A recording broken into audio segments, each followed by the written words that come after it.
So why is it important for leaders to have compassion? Well, because as I just mentioned, power impairs. I guess it could impale someone, but it impairs your ability to understand others' emotions and perspectives and your ability to connect with others.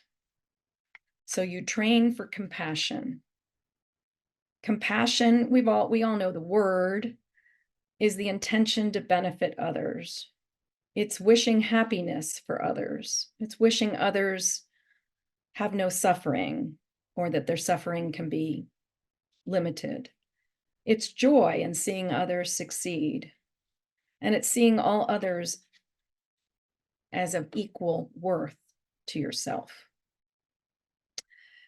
And I love this compassion meditation. I think we'll skip doing it just in case people because we have to get to purpose too. But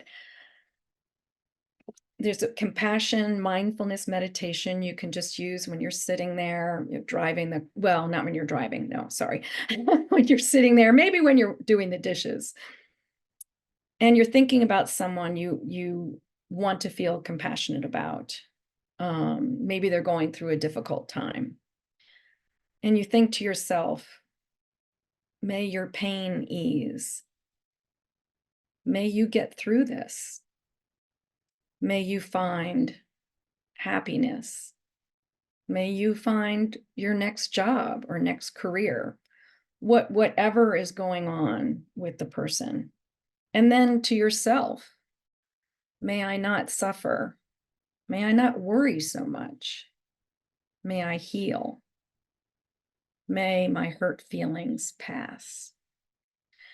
And again, the more you practice this, the more it becomes wired into your brain. Compassion and compassion for others is realizing none of us is perfect.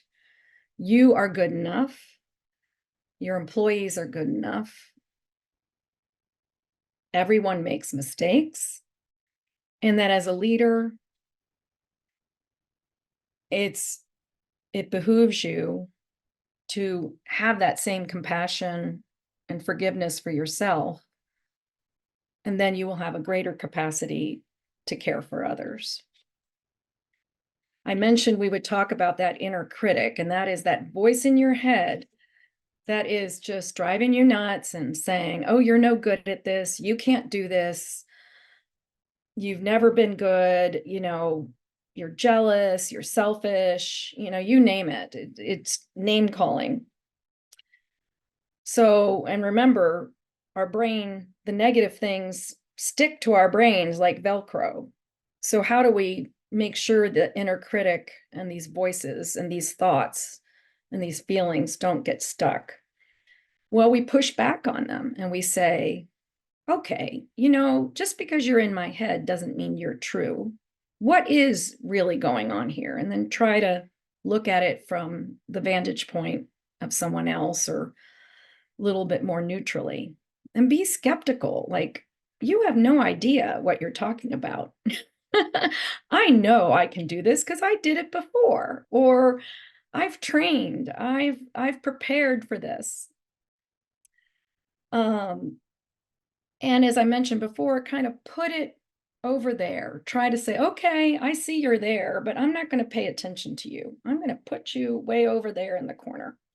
I'm going to lock you in a box. And also to know, science has proven that many of us are very insecure.